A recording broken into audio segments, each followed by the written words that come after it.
বৌমা শাশুড়ির এই ঝগড়ার প্রধান কারণ হচ্ছে জেনারেশন গ্যাপ, ঠিক কিনা? শাশুড়ি এক জেনারেশনের আর বৌমা আরেক জেনারেশনের। শাশুড়ি ভাবে একরকম, বৌমা ভাবে আরেক রকম। শাশুড়ি চায় বউর উপর খবরদারি করতে, বউ চায় শাশুড়ির উপর খবরদারি করতে। এই ডমিনেটিং এর কারণে কিলাকিলি আছে না নাই? এটা ঠিক না। আমার শাশুড়ি মায়েরা যারা আছেন, প্রথমে শাশুড়ি দিয়ে শুরু করি। আমার মাইকের আওয়াজ যে ঘরগুলোতে যায়, আমার শাশুড়ি মাদেরকে বলবো, বউদের উপর অত্যাচার করবেন না। ছেলেরে প্রশ্ন করে, তোর কাছে তোর বউ বড় না আমি বড়? আছে না নাই? এটা একটা প্রশ্ন হইল। তোর বউ বড় না আমি বড়? দুইজনেই বড়। তো এক ছেলে সুন্দর উত্তর দিছে, আমার কাছে ভালো লাগছে উত্তরটা শুনে। এক মা প্রশ্ন করছে, তোরে এতদিন আমি লালন পালন করে বড় করলাম, জীবন যৌবন তোর জন্য শেষ করলাম, আজকে বউ পাইয়া বউ তোর আপন হয়ে গেল। এবার ছেলে উত্তর দিছে, মা, আমার মুখ থেকে মা ডাক শোনার জন্য তুমি কি কষ্টটাই না করছো জীবনে। 10 মাস আমারে পেটে ধারণ করলা, খাইতে পারো নাই, বমি করছো, খালি ওষুধ খাইছো, তোমার পেট কেটে আমারে বের করা হয়েছে, 2 বছর আমারে দুধ খাওয়াইছো, পেশাব পায়খানা পরিষ্কার করে দিয়েছো। বয়স যখন 3-4 তখন তোমার আমি মা ডাকছি। এই মা ডাকটা শোনার জন্য তুমি এত কষ্ট করছো। আর আরেকবারের মাইয়া এই ঘরে আইসাই তোমার মা ডাকা শুরু করছে। যেই মেয়েটা তোমারে মা ডাকে সে আমার আপন হবে না কেন মা? ঠিক কিনা? এই মা ডাক শোনার জন্য তুমি এত কষ্ট করলা, আমার লালন পালন করলা, 10 মাস পেটে ধরলা, পেশাব পায়খানা পরিষ্কার করলা, এরপরে মা ডাক শুনতে পারছো। আর আরেকবারের মেয়ে জানা নাই চিনা নাই এসেই তোমার ডাকা শুরু করছে মা। তো যে আমার মারে মা ডাকে তার স্থান তো আমার কলিজায়, ঠিক কিনা? শাশুড়ি আম্মারা যারা আছেন, প্লিজ বৌমাদেরকে কষ্ট দিয়েন না। অনেক শাশুড়ি আছে পান থেকে চুন খসলে রেগে যায়, পদে পদে স্ত্রীর ভুল ধরে, বউয়ের ভুল ধরে, আছে না নাই? এটা করবেন না। সে তো নতুন, আপনার অনেক এক্সপিরিয়েন্স হতে তার সময় লাগবে। তাকে সময় দিন, তাকে ভালোবাসুন, ঠিক কিনা? না বুঝে সামান্যতে বৌমারে বদদোয়া দেয়, এরকম আছে না নাই? কিন্তু বুঝতে চায় না, বৌমারে যদি বদদোয়া দেয় তাহলে তার নিজ ছেলের পরিবারের ক্ষতি। পেটে ধরা যে ছেলে, ছেলের পরিবারের কিন্তু ক্ষতি, তার আপন নাতি নাতনিদেরই ক্ষতি। আওয়াজ করে বলেন ঠিক কিনা? বৌমাকে বদদোয়া দিয়েন না। বৌমাকে নিজের মেয়ের মতো দেখবেন। সমাধান আমি দিচ্ছি। কেমন দেখতে হবে? নিজের মেয়ের মতো। নিজের মেয়ে সকালে ঘুম থেকে উঠে 11টা, ওইটা সমস্যা নাই।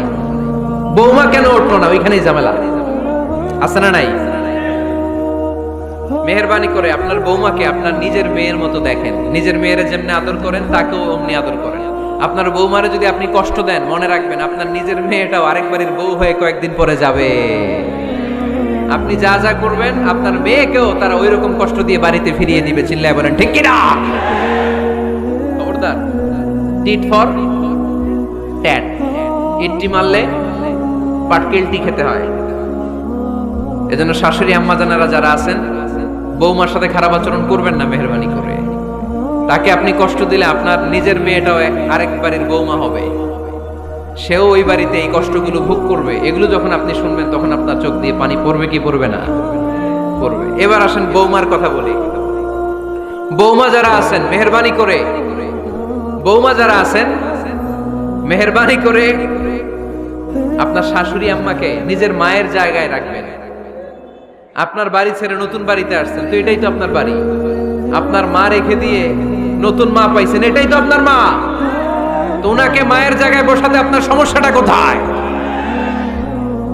বৌমারা খেয়াল রাখবেন, আপনি আপনার শাশুড়ির সাথে যে আচরণটা করতেছেন, আপনার শেষ বয়সে আপনার ছেলের বিয়ে দেওয়ার পরে যে বৌমাটা আসবে, ওই আচরণই আপনাকে ফিরিয়ে দিবে।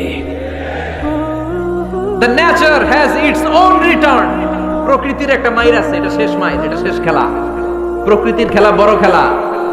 আপনি আপনার শাশুড়ির সাথে যে আচরণ করবেন, আপনার শেষ বয়সে আপনি একদিন শাশুড়ি হবেন, এটা মাথায় রাখবেন। ওই আচরণই আপনি ফিরে পাবেন। আওয়াজ করে বলতে হবে ঠিক কিনা? এজন্য 9 নাম্বার পয়েন্টস হচ্ছে মিউচুয়াল রেসপেক্ট। সবাই যেন সবাইকে ভালোবাসি। দোষ ছাড়া মানুষ নাই। সবার দোষ আছে, আমরা যেন একে অন্যের দোষ না খুঁজি। বৌমারা, আপনাদের কেন যদি আমার মাইকের আওয়াজ যায়, অল্প কিছু টেকনিক অবলম্বন করলে আপনি আপনার শাশুড়ির মন জয় করতে পারবেন। শাশুড়িরা আসলে বেশি কিছু চায় না, আগের জামানার মানুষ তো, এদেরকে ওইভাবে হাত করতে হবে।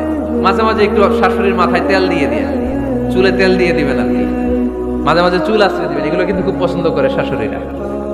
ওনার প্রেশারটা একটু মেপে দিবেন, ডায়াবেটিক্সের ওষুধটা খাইলো কিনা সময় মতো খোঁজ নিবেন, কি পছন্দ করে খেতে একটু রান্না করে দিবেন। যেই বক্তার ওয়াজ শুনতে পছন্দ করে ওই বক্তার ওয়াজগুলো ডাউনলোড করে শাশুড়ি আম্মাকে দিবেন, ইসলামী বই দিবেন। দেখবেন বয়স্ক নারীরা মাহফিল যেতে খুব পছন্দ করে, ওয়াজ শুনতে খুব পছন্দ করে, নবীদের কাহিনীগুলো শুনতে পছন্দ করে। বসায় বসায় একটু কাহিনীগুলো শোনাবেন। বাইরে বেরোলে জিজ্ঞেস করেন, আম্মা আপনার কিছু লাগবে কিনা। আরেকটা টিপস আছে, চুল যখন আঁচড়াবেন আর শাশুড়ির মাথা যখন তেল দিয়ে দিবেন, তখন অতীতের কথা জিজ্ঞেস করেন। দেখবেন অতীতের স্মৃতিতে হারিয়ে গিয়েছে আপনার শাশুড়ি।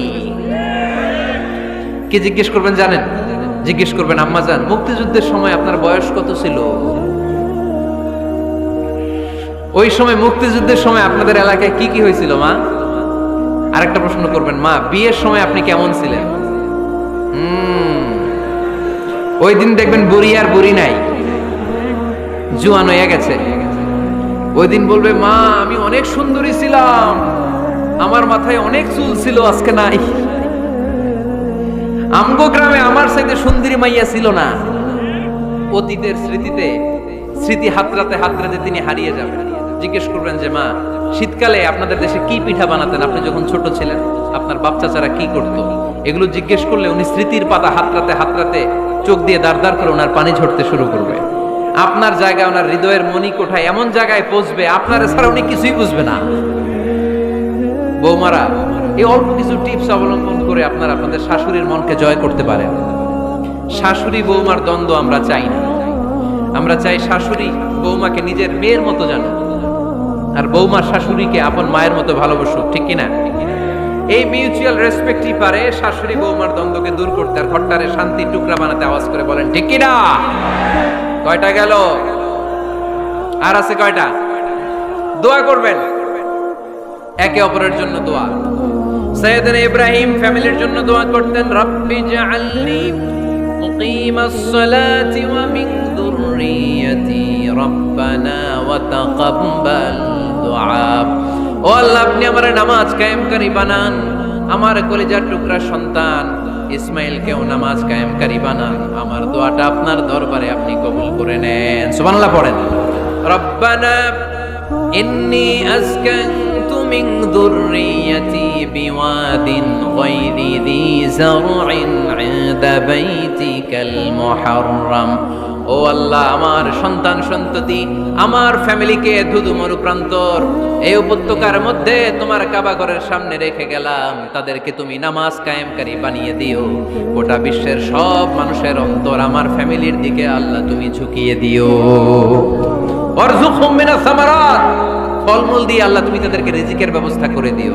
তার মানে সব নবীরা তাদের পরিবারের সদস্যদের জন্য দোয়া করতেন কি করতেন না? আবার কোরআন আমাদেরকে শিখালো, রব্বানা হাব লানা মিন আজওয়াজিনা ওয়া মিন যুররিয়াতিনা কুররাতা আ'য়ুন ওয়াজআলনা লিল মুত্তাকিনা ইমামা। ও আল্লাহ, এমন নেককার সন্তান, এমন নেককার স্ত্রী আপনি আমাকে দান করেন যাদের দিকে তাকালে আমার চোখ দুইটা ঠান্ডা হয়ে যায়। চক্ষু শীতলকারী স্ত্রী দেন। বিয়ে যাদের হয় নাই, ইয়াং ছেলেরা এই দোয়াটা করবা। বিয়ের জন্য দোয়ার দরকার আছে না নাই?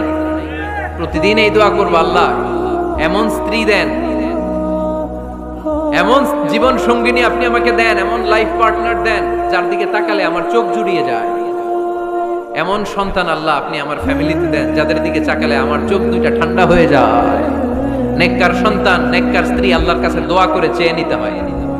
তাহলে ফ্যামিলি মেম্বার একে অপরের জন্য দোয়ার দরকার আছে না নাই? বাবা দোয়া করবে ছেলের জন্য, ছেলে করবে বাবার জন্য, মা দোয়া করবে মেয়ের জন্য, মেয়ে করবে মায়ের জন্য, ভাই করবে বোনের জন্য, বোন করবে ভাইয়ের জন্য। দোয়ার দরকার আছে না নাই? দোয়া করবেন সবাই সবার জন্য। এই যে কোরআনের বঙ্গানুবাদ পাওয়া যায় না এখন, কথা বলেন। স্মার্টফোন আছে কার কার দেখি? হ্যাঁ, কারা কারা স্মার্ট দেখি, হাজার হাজার স্মার্ট, মাশাআল্লাহ। এই স্মার্টফোনের ভেতরে আল কোরআন নামে বাংলায় কোরআনের একটা অ্যাপস পাওয়া যায়।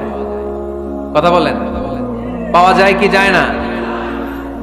আজকে থেকে এই অ্যাপসটা ডাউনলোড করে প্রতিদিন 1 আয়াত 2 আয়াত 3 আয়াত করে পড়া শুরু করে দেন। বাঁচতে হলে পড়তে হবে, বাঁচতে হলে জানতে হবে, ঠিক কি না? এই স্লোগান আমাদেরকে শেখায়। এই স্লোগান তো আল্লাহ, এই স্লোগান দিয়েই তো আল্লাহ কোরআন শুরু করছে, ইকরা বিসমি রাব্বিকাল্লাযী খালাক। বাঁচতে হলে জানতে হবে, বাঁচতে হলে পড়তে হবে, পড়ার কোনো বিকল্প নাই। আওয়াজ করে বলেন ঠিক কি না? সুজানগরের রায়েরা, মোবাইলের অ্যাপসের ভিতরে আমরা কোরআন রাখতে রাজি আছি তো সবাই? হাদিসের অ্যাপস ডাউনলোড করতে রাজি আছি তো? বাস রাজি আছি, ডাউনলোড করে রাইখা দেব, আর কেউ পড়বো না নাকি? হ্যাঁ, প্রতিদিন একটা আয়াত হলেও যেন আমরা পড়ি। আল্লাহ যা বলা দরকার সব বলে দিয়ে গেছে, নতুন করে আর কিছু বলবে না। আমরা যেন পড়াশোনা করি, আমরা যেন একটা পাঠাগার বানাই। আবারও কখনো আসার সুযোগ হইলে আমি জিজ্ঞেস করবো, যদি আমার মনে থাকে যে আপনাদের পাঠাগার আছে কার কার করে, সেদিন সবার হাত তুলতে হবে। এমনি পারা যাবে তো? আল্লাহ তুমি তৌফিক দাও।